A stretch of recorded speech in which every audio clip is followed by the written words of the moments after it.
Hello दोस्तों, मैं engineer कीर्तिमान सिंह चंदेल आ गया हूं माइंड स्टडी क्लासेस के एक नए सेशन को लेके।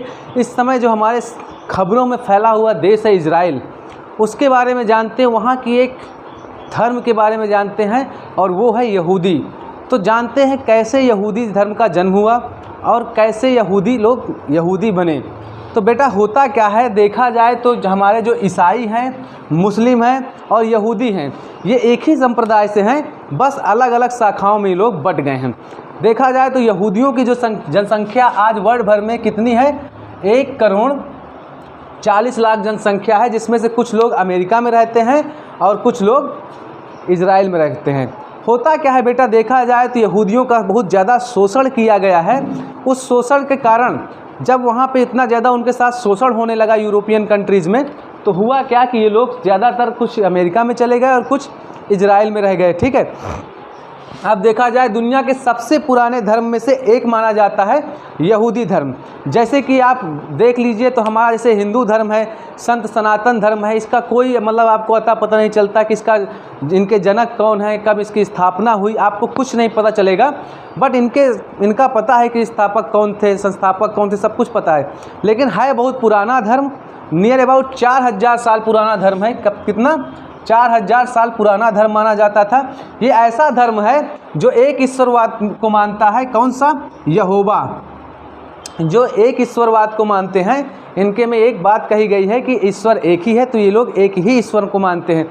इनके धर्म के जो संस्थापक माने जाते हैं बेटा, ये कौन माने जाते हैं? अब्राहिम माने जाते हैं। सबसे पहले ये लोग कहाँ रहते थे? इजिप्ट में रहते थे। कहाँ रहते थे? इजिप्ट में रहते थे।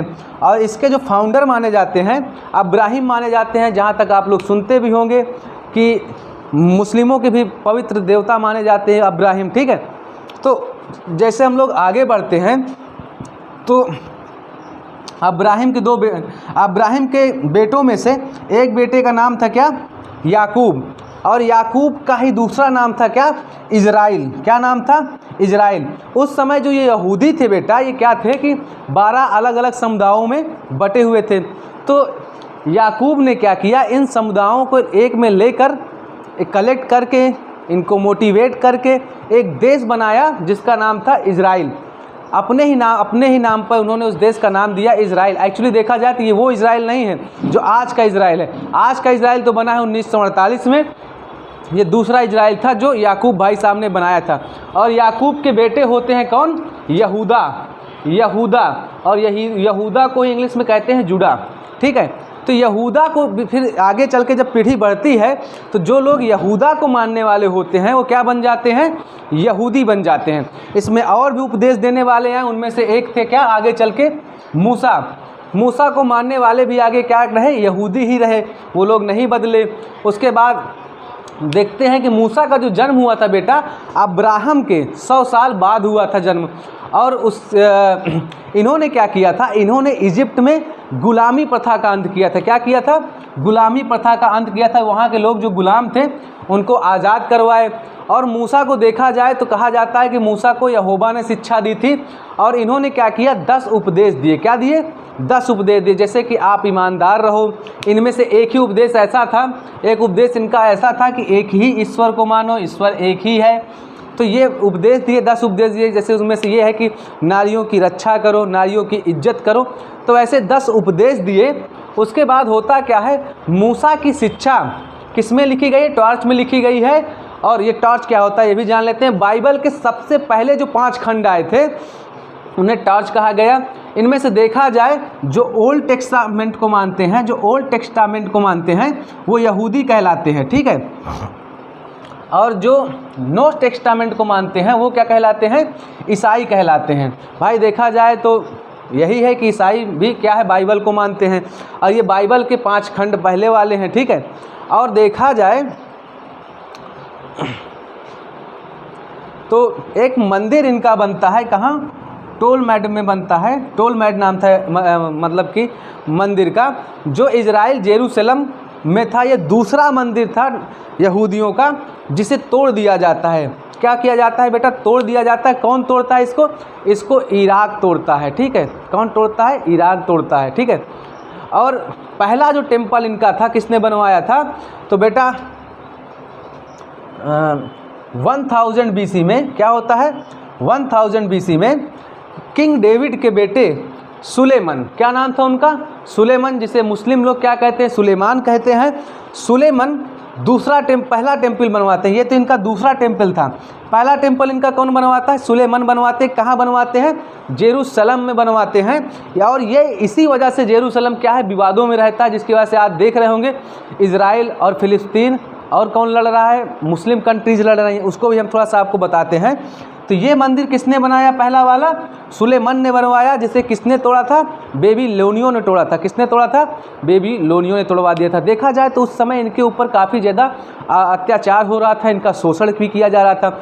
और फिर उसके बाद क्या होता है, इनका शोषण बहुत से लोग करते हैं, ईसाई लोग भी करते हैं। आपको याद होगा कि हिटलर ने कई मतलब कि बहुत ज़्यादा यहूदियों को मरवा दिया था, नियर अबाउट 60 लाख, ठीक है, यहूदियों को मरवा दिया था। क्यों, देखो इनकी दुश्मनी कैसे छिड़ती है, इनकी दुश्मनी छिड़ती है ईसाइयों से। इनका ईसाइयों का मानना ये है कि ईसा मसीह को मरवाने में सबसे बड़ा हाथ इनका रहा है, षड्यंत्र इनका रहा है। इस वजह से इनकी क्या है, दुश्मनी है, किससे, यहूदियों से।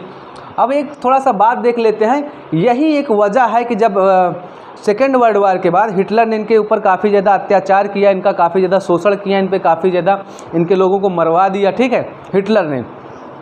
तो सेकेंड वर्ल्ड वार के बाद ये सोचते थे कि हम लोग कहाँ जाएं। तो ये जो ब्रिटेन होता है ना, ब्रिटेन बड़ा गेम खेलता है, इसका राज हर जगह था। तो इसने सोचा कि यार ये मुस्लिम कंट्रीज हमेशा हावी रहेगी और इनसे पंगा लेने वाला एक ही लोग है, इनसे पंगा लेने वाले एक ही लोग हैं, और वो कौन है, यहूदी। तो उन्होंने यहूदियों से प्रॉमिस किया था कि हम आपको फ़िलिस्तीन में बसा देंगे। क्यों, क्योंकि वहाँ पे ऑलरेडी कुछ लोग रह रहे थे फ़िलिस्तीन में। तो क्या हुआ, इनको फ़िलिस्तीन में बसा दिया गया और 1948 में एक देश बना दिया गया, क्या, इज़राइल। अब देखो वहाँ अभी भी मुद्दा है, मुस्लिम कंट्रीज़ के लोग क्या कह, ये लोग अपनी राजधानी क्या मानते थे, ये लोग अपनी राजधानी जेरूशलम को मानते थे। क्यों, क्योंकि इनका होली प्लेस था। वहीं पे जो ईसाई लोग थे, ईसाई लोग भी अपना पवित्र जो स्थान मानते हैं, क्या मानते हैं, जेरूशलम को मानते हैं। क्यों, क्योंकि बेटा होता क्या है, फ़िलिस्तीन में रहने वाले ईसाइयों का मानना यह है कि ईसा मसीह जो हैं वो अपने उपदेश यहीं से दिए थे, ठीक है, कहाँ से, जेरूशलम से। और मुस्लिमों का मानना यह है कि पैगंबर साहब अपनी यात्रा और उपदेशों की शुरुआत भी कहाँ से किए थे, जेरूशलम से। और जो उनकी टेम्पल तोड़ दी गई थी, आज वहाँ पर केवल उस टेम्पल की एक दीवार है जिसे यहूदी लोग मानते हैं और उसकी पूजा भी करते हैं, ठीक है। अब थोड़ा सा ये देखते हैं कि होता क्या है कि ये लोग, यहूदी लोग जेरूशलम को अपनी राजधानी मानते हैं। वहीं पे मुस्लिम कंट्रीज़ इसका विरोध करती हैं। मुस्लिम कंट्रीज़ कहती हैं कि हम बिल्कुल नहीं मानेंगे कि ये आपकी राजधानी है। तो राजधानी इनकी कहीं और मानी जाती थी, राजधानी इनकी कोई और मानी जाती थी, जहाँ पे सारे देशों की क्या थी, एम्बेसी थी। लेकिन जब ट्रंप अमेरिका के राष्ट्रपति बनते हैं तो वो क्या करते हैं, जेरूशलम को इज़राइल की राजधानी बनाते हैं, मान लेते हैं कि जेरूशलम इज़राइल की राजधानी है, और वहाँ पर अमेरिका की एम्बेसी बनाते हैं, दूतावास बना देते हैं, ठीक है। तो ये इनकी कहानी है। इसी वजह से क्या है, जेरूशलम काफ़ी ज़्यादा मुद्दों में रहता है। जेरूशलम के लिए लड़ाई इतनी ज़्यादा चल रही है, किसकी, इज़राइल की, ठीक है।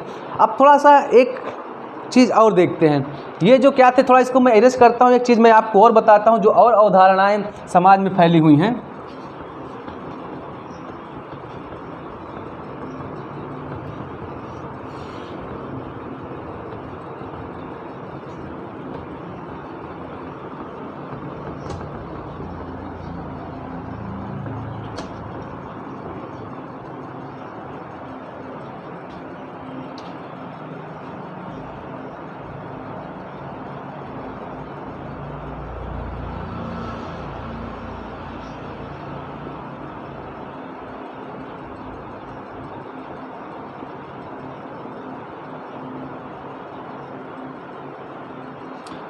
आप लोग कभी भी देखिएगा, चाहे आप यहूदियों को देखिए, ईसाइयों को देखिए, मुस्लिमों को देखिए, ये ना इनका रहन सहन, इनका खान पान, इनकी सभ्यता काफ़ी ज़्यादा मिलती जुलती है। आप ना मुस्लिमों के मस्जिद में रहने वाले जो मतलब पुजारी हैं, तो मुस्लिमों के टेंपल में, मतलब मस्जिद में आप देखते हो, वही ईसाइयों के यहाँ भी होता है, वही कहाँ होता है, यहूदियों के यहाँ भी होता है, सेम थोड़ा बहुत मिलता जुलता है, ठीक है। तो थोड़ा सा देखा जैसे कि इस मुस्लिमों में क्या है, कुर्ता पैजामा पहनने की ज़्यादातर रिवाज है, पूरा बदन ढक के रखते हैं, वैसे ईसाइयों में है, वैसे यहूदियों में भी है, ठीक है। तो देखा जाए तो लोगों का जो मानना है, लोग ये मानते हैं कि जब अब्राहिम, जिसको यहूदी लोग मानते थे, अब्राहिम क्या थे? अब्राहिम थे।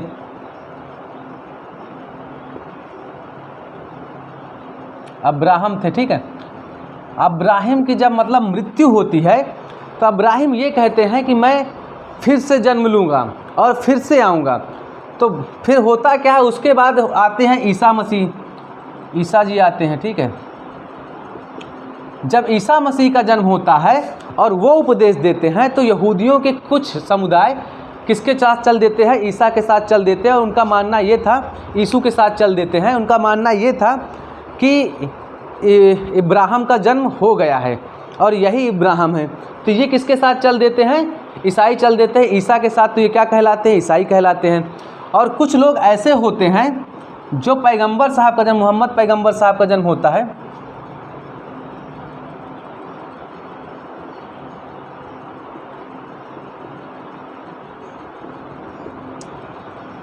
मोहम्मद पैगंबर साहब का जन्म होता है तो कुछ लोग क्या करते हैं, इनके साथ चल देते हैं। इनको लगता है कि ये हमारे प्रोफेट हैं और इब्राहिम का जन्म हो गया है। लेकिन यहूदी अभी क्या है? यहूदी अभी वेटिंग में हैं। यहूदी क्या है? वेटिंग में हैं। यहूदी अभी वेटिंग में है। तो आज यहूदी वो हैं जो अभी भी इब्राहिम को मानते हैं और ये उनका ये मानना है कि अभी तक इब्राहिम का जन्म नहीं हुआ, गॉड के आखिरी प्रोफेट का जन्म नहीं हुआ। इनका मानना था कि ये वाले बन गए हमारे प्रोफेट और इनका मानना था कि ये वाले बन गए हमारे प्रोफेट, मतलब ईसा और पैगंबर। लेकिन यहूदी वो बने जिनका मानना ये है कि अभी तक इब्राहिम का जन्म नहीं हुआ, आगे चल के इब्राहिम का जन्म होगा। तो ये इनकी बात है, ठीक है। और जेरूसलम का मुद्दा कौन क्रिएट करता है? अमेरिका तो चलो मान्यता दे देता है, ब्रिटेन का सारा करा धरा है। ब्रिटेन बड़ा होशियार आदमी है। वो जहाँ जहाँ पे राज्य किया है वहाँ से जाने से पहले वहाँ एक मुद्दा छोड़ के ही गया है, वहाँ बंटवारा करा के ही गया। देखो कैसे गेम खेलता है। 1948 में देखा जाए, कब बेटा? 1948 में, और 1947 को कंपैरिजन कराइए आप। 1948 में वो क्या करता है? इजराइल और फ़िलिस्तीन को बना देता है। किसको बना देता है? इजराइल और फ़िलिस्तीन को। वहीं पे देखा जाए तो इंडिया के टर्म में बात की जाए तो 1947 में क्या बना के चला जाता है? इंडिया और पाकिस्तान। क्यों? अब लड़ते रहो आप लोग लड़ते रहो, कोई दिक्कत नहीं, हम तो बिल्कुल फ्री हैं। और फिर उसके बाद क्या बना देता है? एक और बना देता है, यूएन बना देता है। आओ भाई, आपका समझौता हम कराएंगे। यूएन को आप ऐसा समझ लीजिए कि आपके रिश्तेदारों में या आपके आस पड़ोस कोई रहने वाला, जब आपके घर का बंटवारा होता है तो वो लोग क्या करते हैं ना, क्योंकि आपके घर में आग किसने लगाई? उन्होंने ही लगाई है कि भाई देखो ऐसे नहीं होता, अपना अपना करो, अलग अलग हो जाओ। अब उन्होंने आग लगाई तो बंटवारा कौन कराएगा? वही कराएंगे।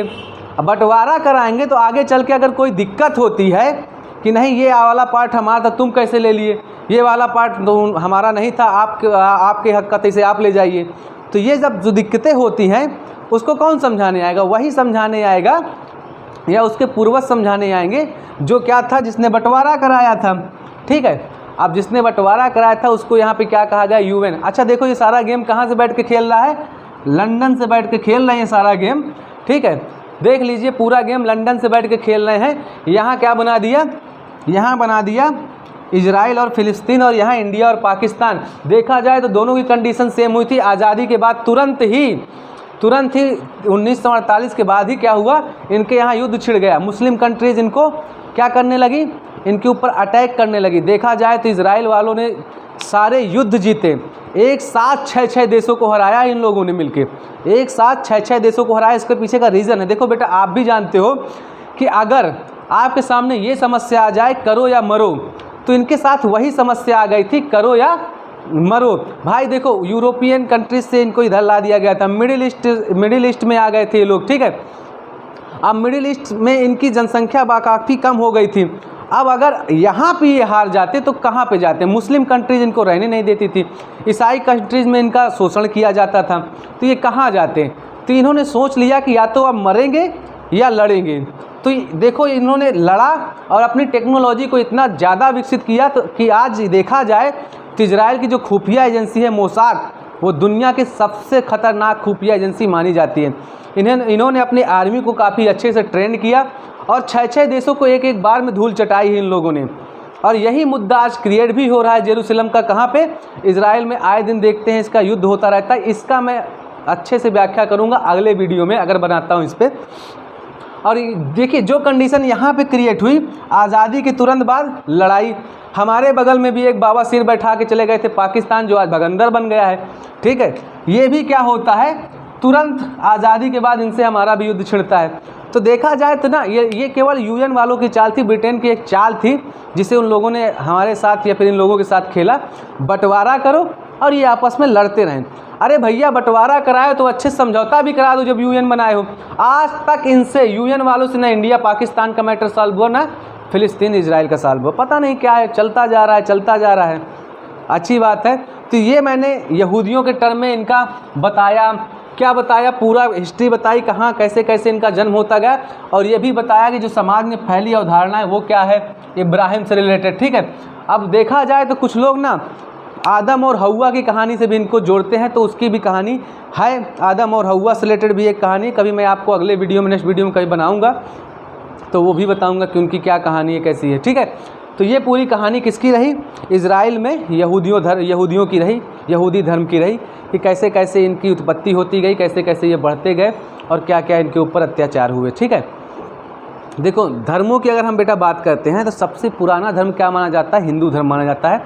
भाई ऐसा धर्म जिसके संस्थापक का ही पता नहीं, मतलब जन्म जन्मांतर से चलता आया है और जन्म जन्मांतर तक ये चलता जाएगा। हमें गर्व करना चाहिए कि हमारा हिंदू धर्म इतना पुराना धर्म है और कोई बुराई भी नहीं इसमें।